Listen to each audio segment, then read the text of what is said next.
आप सुन रहे हैं एक ऐसी ध्वनि जो उस सत्य की ओर ले जाती है जो समय, शरीर और भाषा से परे है। यह कोई धार्मिक ग्रंथ नहीं, यह है एक आत्मा से दूसरी आत्मा की बातचीत। आज हम लेकर आए हैं अष्टावक्र गीता, एक ऐसा संवाद जो अस्तित्व की गहराई को छूता है और हमें याद दिलाता है कि हम कौन हैं। अष्टावक्र गीता भाग 1, जनक और अष्टावक्र का संवाद। राजा जनक एक शक्तिशाली शासक थे, वैभव, सत्ता और नियंत्रण के शिखर पर। फिर भी भीतर एक प्रश्न गूंजता था, मैं कौन हूं?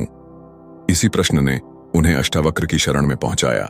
जनक ने पूछा, भगवान, मुक्ति कैसे प्राप्त होती है? विवेक क्या है? वैराग्य क्या है? आत्मा क्या है? अष्टावक्र बोले, यदि तू मुक्त होना चाहता है तो विषयों से ऐसे हट जा जैसे विष से। धैर्य, क्षमा, संतोष और सत्य, इन्हें अमृत समझकर स्वीकार कर। वो बोले, तू शरीर नहीं है, तू न मन है, न इंद्रियां, न बुद्धि। तू शुद्ध साक्षी है, तू चेतना है, अचल अडोल। जनक मौन हो गए। सत्ता और शरीर की पहचान के पीछे छिपा मौन पहली बार स्पष्ट हुआ। अष्टावक्र बोले, मुक्ति कोई क्रिया नहीं है, यह तो पहचान है कि तू कभी बंधा ही नहीं था। जैसे ही तू अपनी वास्तविकता को देखता है, बंधन उसी क्षण मिट जाते हैं। अष्टावक्र गीता भाग 2, आत्मबोध की दृष्टि। राजा जनक अब श्रोता नहीं रहे, वे साधक भी नहीं रहे, वे स्वयं में उतरने लगे थे। अष्टावक्र बोले, तू वह है जो चेतना से बना है, तू निर्भर है, तू वह है जो देखता है मगर छूटा रहता है। जिस दिन तू यह जान लेता है, उसी दिन तू मुक्त हो जाता है। बुद्धिमान वही है जो जान ले कि मैं न करता हूं, न भोगता हूं, न जन्मा हूं, न मरता हूं, मैं केवल हूं और यह मैं अनादि है, अनंत है। जनक ने कहा, मैंने देखा है, वह जो देखने वाला है वह कभी बदला नहीं। वह तो तब भी था जब मैं बच्चा था, वह अब भी है और वह कोई जनक नहीं है, वह बस मैं है। अष्टावक्र मुस्कुराए, अब तू जान गया, अब तू वही है जो न दिखता है पर सबको देखता है, जो न कहता है पर सबको सुनता है, जो न चलता है पर हर गति उसी से है। अष्टावक्र गीता भाग 3, स्थित प्रज्ञता का अनुभव। जनक शांत मुद्रा में बैठे हैं। अष्टावक्र आगे कहते हैं, अष्टावक्र, हे जनक, जो ज्ञानी है वह न कुछ पाना चाहता है, न खोना चाहता है। वह इच्छा और भय के बंधन से मुक्त होता है। उसका चित्त आकाश के समान होता है, न उसे स्पर्श कर सकता है, न बांधा जा सकता है। ज्ञानी वह है जो इस बात को जानता है कि मैं न देह हूं, न मन, मैं न इंद्रियां हूं, न बुद्धि, मैं केवल साक्षी हूं, शुद्ध चेतना। अष्टावक्र आगे कहते हैं, हे राजन, जैसे नदी बहती है और सागर तक जाकर शांत हो जाती है, वैसे ही इच्छाएं जब आत्मबोध की सागर में समाहित हो जाती है, तब साधक स्थित प्रज्ञ हो जाता है। न वह सुख में लिप्त होता है, न दुख में विचलित। जनक सोचते हैं, मैंने सारा जीवन कर्म किया, राजा रहा, धर्म निभाया, लेकिन उस सब में कहीं एक थकान थी। आज अष्टावक्र मुझे दिखा रहे हैं कि कर्तापन मेरा स्वभाव नहीं था, बल्कि एक आवरण था। मैं तो साक्षी हूं, मैं तो मात्र देखता हूं। यह शरीर करता है, मन सोचता है, पर मैं तो न करता हूं, न सोचता हूं। अष्टावक्र बोले, जब तू जान जाता है कि मैं केवल आत्मा हूं, तब तू न तो स्वर्ग चाहता है, न मुक्ति, तब तू इस जीवन में ही मुक्त है। हे जनक, जिसने इंद्रियों को त्यागा नहीं, न ही उन्हें दबाया, पर जिसने जान लिया कि मैं उनसे परे हूं, वही मुक्त है, वही ज्ञानी है। जनक बोले, मैंने जाना कि जो कुछ मैं अनुभव करता था वह सब अस्थायी था, पर जो इसे जानता है, जो हर अनुभव का गवाह है, वह कभी नहीं बदलता, और वही हूं मैं। न मैं शरीर हूं, न राजा, न पुत्र हूं, न पिता, मैं बस हूं। तू अब जान गया, हे राजन, अब तू संसार में रहते हुए भी उससे अछूता है। यही स्थित प्रज्ञता है, यही आत्मस्वरूप है। अब न तुझे कुछ सीखना है, न छोड़ना, तू केवल बना रह अपने होने में। अष्टावक्र गीता भाग 4, मुक्ति का अनुभव। जनक एकाग्र मुद्रा में अष्टावक्र ध्यानपूर्ण स्वर में बोलते हैं, हे राजन, यदि तू सच्चा मुक्त होना चाहता है तो शरीर, इंद्रियां मन और बुद्धि, इन सब को मैं नहीं हूं, ऐसा दृढ़ जान, और जान कि मैं केवल साक्षी हूं। तुझे किसी आश्रम जाने की आवश्यकता नहीं, न ही संन्यास लेने की। बस जान ले, तू जो कुछ देख रहा है वो सब दृश्य है और तू केवल दृष्टा है। मुक्ति कोई क्रिया नहीं है, यह तो केवल ज्ञान है। यह बोध है कि मैं कुछ नहीं करता, यह जानना कि न कोई बंधन है न कोई मुक्त करने वाला, बस भ्रम है, और वह भ्रम केवल अज्ञान से है। जनक मन ही मन सोचते हैं, मुक्ति जिसका मैंने वर्षों तक साधना से, त्याग से पीछा किया, आज वो मेरे भीतर है। मैं मुक्त हूं क्योंकि अब मुझे बांधने के लिए कुछ शेष नहीं। न मुझे स्वर्ग चाहिए न मोक्ष। मैं तो वही हूं जो सभी इच्छाओं के पहले भी था और उनके समाप्त होने के बाद भी रहेगा। अष्टावक्र आगे समझाते हैं, हे राजन, वह आत्मा जो पूर्ण है, जो सदा मुक्त है, वह न कहीं जाती है न कहीं आती है। तू जब यह जान लेता है कि मैं ही वह आत्मा हूं, तब तू स्वतः मुक्त हो जाता है। और यह मुक्ति न समय से जुड़ी है न स्थान से, यह तो अभी और यहीं है। जनक की आंखें बंद थीं, पर भीतर प्रकाश था। उन्हें अब किसी गुरु की आवश्यकता नहीं थी, क्योंकि अब उन्होंने अपने भीतर गुरु को पहचान लिया था। जो मुक्त है वह न विरोध करता है न आग्रह करता है। वह जीवन को वैसे ही देखता है जैसा वह है, बिना जोड़े बिना घटाए। अष्टावक्र बोले, हे जनक, संसार न तो बुरा है न अच्छा, वह तो केवल दृश्य है। मुक्ति तब नहीं मिलती जब तू संसार को त्यागता है, बल्कि तब जब तू जान लेता है कि मैं कभी भी उसमें लिप्त नहीं था। इस जानने के बाद न तू करता है न तुझसे कुछ करवाया जाता है, तू बस होता है, और वही है पूर्ण स्वतंत्रता। अष्टावक्र गीता भाग 5, ज्ञानी का जीवन और व्यवहार। आप सुन रहे हैं अष्टावक्र गीता, जहां आत्मज्ञान और अंतर्ज्ञान के गूढ़ रहस्य उजागर होते हैं। आज हम प्रवेश करते हैं भाग 5 में, ज्ञानी का जीवन और व्यवहार। यह भाग उस स्थिति को स्पष्ट करता है जहां व्यक्ति ज्ञान को केवल समझता नहीं, जीता है। तो आइए चलते हैं इस आंतरिक अनुभूति की ओर। जनक अब मौन में हैं, लेकिन भीतर पूर्ण जागृति है। अष्टावक्र बोलते हैं, हे राजन, ज्ञानी व्यक्ति न तो भीतर से कुछ चाहता है न बाहर से कुछ त्यागता है। वह जो आता है उसे आने देता है, जो जाता है उसे जाने देता है। उसकी दृष्टि में न प्रिय है न अप्रिय। वह हर स्थिति में स्वस्थ और स्थिर रहता है। जिसे आत्मा का बोध हो गया, वह शरीर और मन को तो देखता है, लेकिन उनसे खुद को जोड़ता नहीं। वह जगत को अनुभव करता है, पर उसमें खोता नहीं। जैसे कोई जल में हो, लेकिन जल उसे भिगो न पाए, ठीक वैसे ही ज्ञानी संसार में होता है, पर संसार उसमें नहीं होता। जनक मन में विचार करते हैं, अब वह खुद ज्ञान की रोशनी में प्रवेश कर चुके हैं। जनक, मैं देख रहा हूं, जो भी दुख, मोह, क्रोध या लालसा है, वह मन का खेल है, और मैं मन नहीं हूं।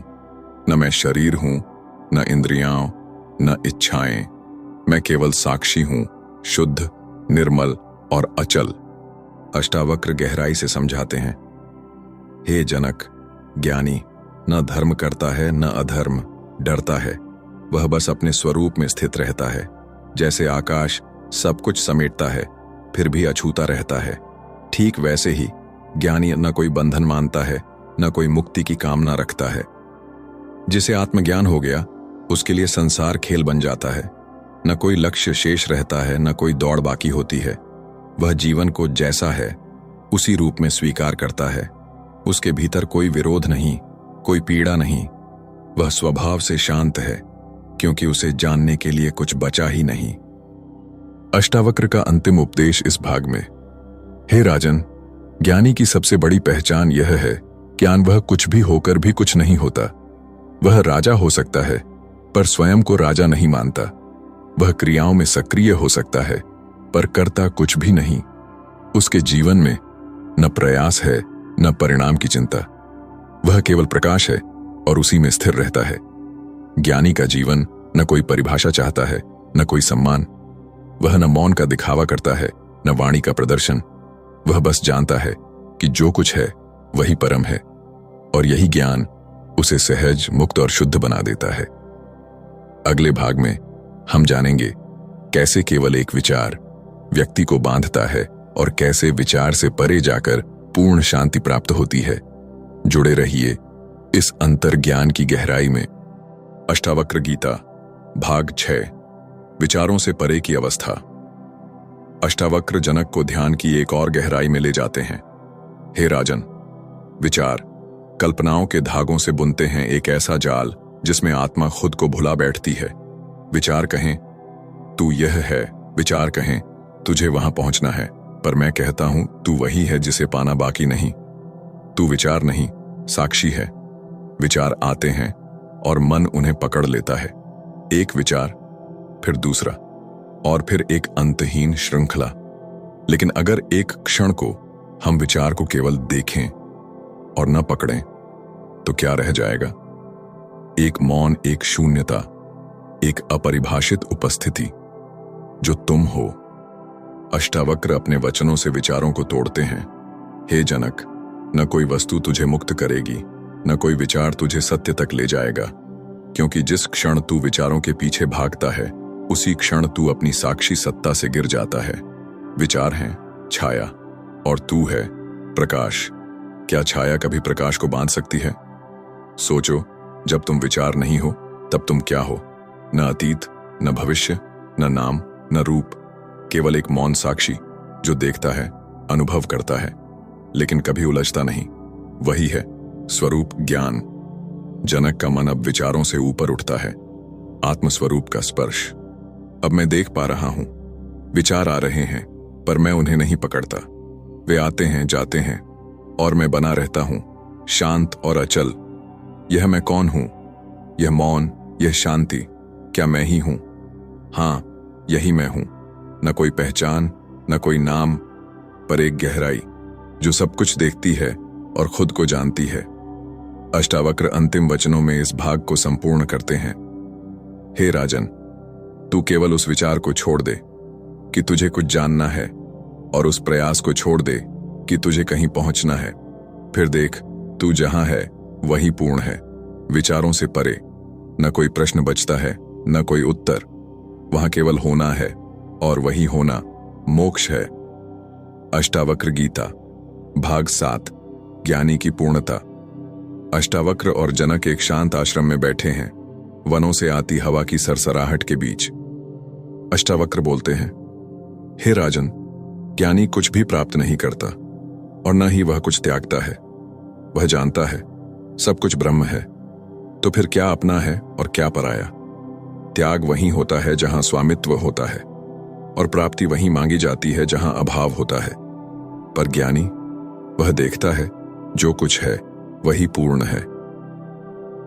हम सभी जीवन में कुछ पाना चाहते हैं, सफलता, शांति, प्रेम, और कभी कभी हम त्याग भी करते हैं, मानो त्याग ही मोक्ष का मार्ग है। पर अष्टावक्र यहां एक नई बात कह रहे हैं। ज्ञानी न त्याग करता है न ग्रहण, क्योंकि वह जान चुका है कुछ भी करना आवश्यक नहीं। अष्टावक्र अपने गूढ़ वचनों से स्पष्ट करते हैं, हे जनक, जो शरीर करता है वह प्रकृति के गुणों से होता है। जैसे वायु बहती है, जैसे अग्नि जलती है, वैसे ही ज्ञानी का शरीर कर्म करता है, पर वह आत्मा न करता है न करवाता है। ज्ञानी जानता है, मैं न करता हूं न भोगता, मैं तो केवल साक्षी हूं, अकर्ता, अभोक्ता, निरहंकारी। हमारा मन कहता है कुछ करना है, कुछ त्यागना है, और तब हम पूर्ण होंगे। लेकिन अष्टावक्र पूछते हैं, क्या तुम वास्तव में अपूर्ण हो, या केवल तुम्हारे विचारों ने तुम्हें अपूर्ण होने का भ्रम दे दिया है? जनक अब धीरे धीरे इस बात को समझने लगते हैं। गुरुदेव, तो क्या मैं जो कुछ भी कर रहा हूं वो वह आवश्यक नहीं?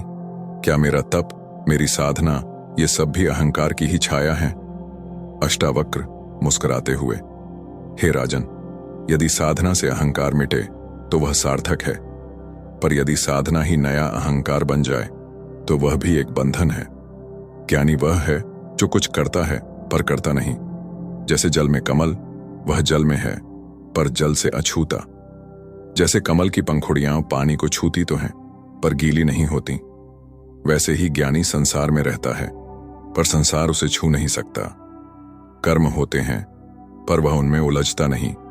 विचार आते हैं पर वह उन पर विश्वास नहीं करता, क्योंकि उसने जान लिया है मैं केवल आत्मा हूं, न कोई भूमिका, न कोई अभिनय। अंत में अष्टावक्र एक अंतिम सूत्र में इस अध्याय को समेटते हैं। हे जनक, तू चाहे वस्त्र पहने या नंगे रहे, चाहे बोले या मौन रहे, चाहे ध्यान में रहे या व्यवहार में, तू वही है। यह जान लेना ही पूर्णता है। फिर न कोई त्याग बचता है, न कोई प्राप्ति, केवल अस्तित्व की सरलता बचती है। अष्टावक्र गीता भाग 8। राजा जनक ने पूछा, भगवान, कृपया मुझे यह स्पष्ट करें कि ब्रह्म ज्ञान को प्राप्त आत्मा किस प्रकार जीवन में व्यवहार करता है। वह अपने भीतर और बाहर क्या अनुभव करता है? जब वह संसार में रहता है तो कैसे रहता है? ऋषि अष्टावक्र बोले, हे राजन, जो ब्रह्म को जान चुका है वह स्वयं को केवल साक्षी के रूप में देखता है, न करता न भोगता। उसके लिए जीवन अब कोई यात्रा नहीं, केवल एक सहज प्रवाह है। वह न किसी वस्तु से जुड़ता है, न किसी परिस्थिति में उलझता है। वह अपने शरीर को केवल एक उपकरण की भांति देखता है, जैसे कोई कुशल वैरागी धनुष को देखे। न उसमें अभिमान होता है, न ही ग्लानि। न वह संसार से भागता है, न उसमें लिप्त होता है। उसके लिए न पाप है न पुण्य, न दिन है न रात, न जीवन है न मृत्यु। वह केवल होने की शुद्ध अवस्था में स्थित होता है। जनक ने फिर पूछा, हे प्रभो, ऐसे व्यक्ति की चित्तवृत्ति कैसी होती है? क्या वह ध्यान करता है? क्या वह प्रयत्न करता है? क्या वह भी किसी मार्ग पर चलता है? अष्टावक्र बोले, हे जनक, जिसने आत्मा को जान लिया वह अब किसी मार्ग पर नहीं चलता, क्योंकि उसे अब जाना कहीं नहीं है। वह स्थित प्रज्ञ होता है। उसे न ध्यान करने की इच्छा होती है न त्यागने की। वह जो करता है उसमें करता नहीं, और जो नहीं करता उसमें भी वह स्थित होता है। उसका अस्तित्व ही ध्यान है, उसकी शांति ही तपस्या है, उसकी मौनता ही वेदांत है। जनक बोले, हे गुरुदेव, तब मुझे यह बताइए कि वह आत्मा जो मुक्त है वह संसार को किस रूप में देखती है? अष्टावक्र बोले, हे राजन, मुक्त आत्मा के लिए संसार स्वप्न के समान है। जो हो रहा है वह भी, और जो होगा वह भी। जैसे जागृत पुरुष सपने को देखकर भ्रमित नहीं होता, वैसे ही आत्मज्ञानी व्यक्ति संसार को देखकर कभी आकर्षित नहीं होता। वह जानता है कि सब कुछ अनित्य है। जो आया है वह जाएगा, और जो है वह केवल मैं हूं, नित्यम शुद्धम चैतन्यम। इस प्रकार जो व्यक्ति ब्रह्म को जान लेता है वह जीवन में नहीं बंधता, वह उसमें केवल खेलता है। जैसे कोई बालक रेत के घरौंदों में खेलता है, लेकिन जानता है कि वे टिकने वाले नहीं। अष्टावक्र गीता भाग 9 वैराग्य की पुष्टि। आप सुन रहे हैं अष्टावक्र गीता, एक ऐसा ग्रंथ जो आत्मा की गहराई से बात करता है, जहां शब्द नहीं शून्यता बोलती है। यह है अध्याय 9 वैराग्य की पुष्टि। राजा जनक एक क्षण के लिए मौन हो गए, पर भीतर एक तूफान उठ रहा था। उन्होंने अष्टावक्र से पूछा, राजा जनक, हे महामुनि, क्या यह वैराग्य, यह निर्विकल्प स्थिति केवल योगियों के लिए है, या कोई गृहस्थ भी इस अवस्था को प्राप्त कर सकता है?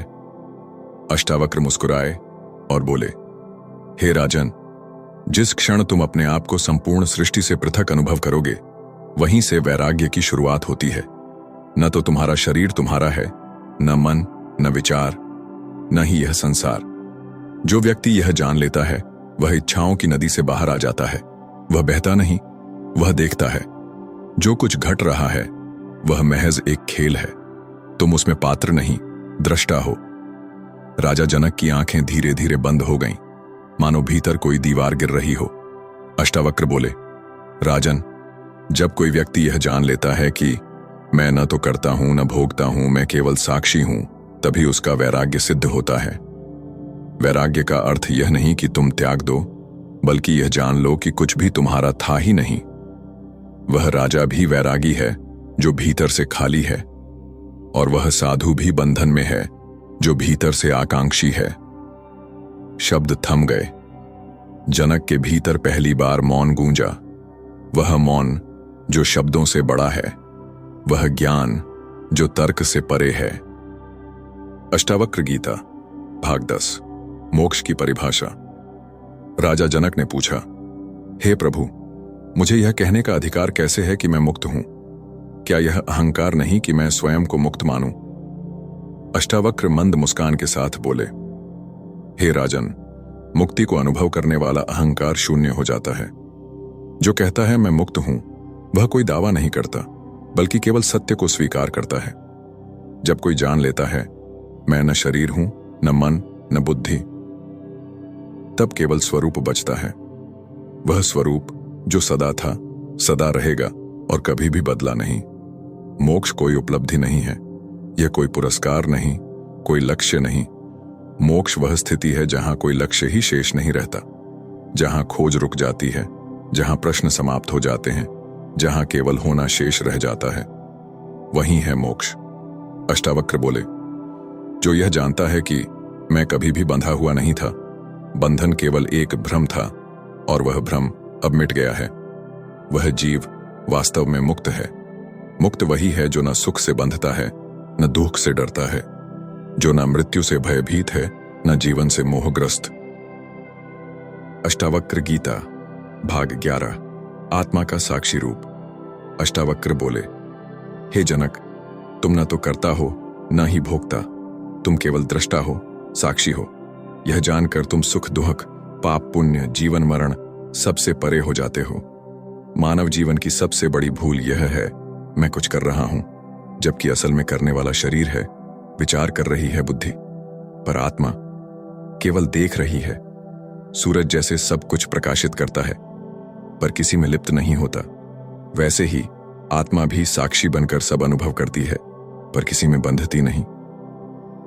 हे राजन, तुम्हारा असली स्वरूप न जन्मा है न मरेगा। जो कुछ भी बदलता है वह तुम नहीं हो, तुम तो वह हो जो परिवर्तन को देख रहा है बिना प्रभावित हुए। अष्टावक्र गीता भाग 12 पूर्णता का अनुभव, तत्वमसि। अष्टावक्र बोले, हे जनक, जब आत्मा को ही सब कुछ जान लो तो फिर संसार का कोई भी रूप तुम्हें भ्रमित नहीं कर सकता। जिस तरह जल में लहरें उठती हैं और मिट जाती हैं, फिर भी पानी अपनी प्रकृति में अडिग रहता है, वैसे ही सब परिवर्तन आत्मा में ही होते हैं, पर आत्मा नहीं बदलती। तुम वही हो जो परमात्मा है, तत्वमसि, तू वही है। जिस दिन यह अनुभव भीतर गूंजता है, उस दिन तलाश खत्म हो जाती है। न कोई ध्येय शेष रहता है, न कोई भय, बस एक मौन जो अनंत को छूता है। हे राजन, तुम्हारे बाहर जो कुछ भी दिखता है वह तुम्हारे भीतर की प्रतिध्वनि है। वह जो अनुभव कर रहा है और वह जो अनुभव हो रहा है, दोनों एक ही हैं। भेद केवल दृष्टिकोण का है। जिस दिन तुम साक्षी को पहचान लोगे, उस दिन तुम स्वयं को हर कण कण में व्याप्त अनुभव करोगे। ब्रह्मांड की हर गति, हर ऊर्जा केवल आत्मा के कंपन है। तुम स्वयं वह ऊर्जा हो जो सब कुछ में व्याप्त है। तुम सीमित नहीं हो, तुम शरीर, नाम, विचार या समय के गुलाम नहीं हो। तुम वही हो जो आरंभ से पूर्व था और अंत के बाद भी रहेगा। अष्टावक्र गीता भाग 13 मोक्ष, अंतिम आत्मबोध। आप सुन रहे हैं अष्टावक्र गीता का अंतिम अध्याय, एक ऐसा अध्याय जहां आत्मा और ब्रह्मांड का भेद समाप्त हो जाता है। यहां न कोई खोज शेष है, न कोई प्रश्न, केवल एक निर्विचार मौन जहां मैं भी मिट जाता है। राजा जनक ने अब सब कुछ जान लिया है। उनकी दृष्टि में अब कोई दूसरा नहीं बचा।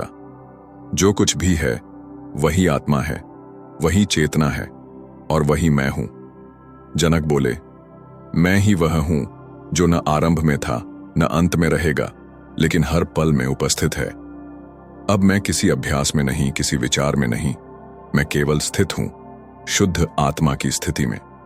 अब न उन्हें ध्यान की आवश्यकता है, न साधना की, न भक्ति, न त्याग, न धर्म, न अधर्म। अब वे केवल स्वरूप में स्थित हैं। वे देखते हैं सारा ब्रह्मांड स्वयं की ही छाया है। हर गति, हर घटना, हर जीवन केवल स्वप्न की भांति प्रतीत होती है। यह ब्रह्मांड, यह ग्रह, यह जीव जंतु, यह विज्ञान और गति सब केवल चेतना के स्तर पर एक कंपन है और उस चेतना का नाम आत्मा है। तुम भी वही हो। तुमने स्वयं को सीमाओं में बांध लिया था, परंतु अब बंधन टूट चुके हैं। अष्टावक्र बोले, शांति गंभीरता के साथ, हे जनक, तू अब मुक्त है। तू अब वह है जो संपूर्ण में भी अकेला है और अकेले में भी संपूर्ण। अब तुझसे कोई कर्म नहीं बंधेगा, क्योंकि तू अब कर्ता नहीं रहा। तू केवल साक्षी है। साक्षी में ही पूर्ण मोक्ष है। जनक मौन हो गए। अष्टावक्र भी अब कुछ नहीं कहते।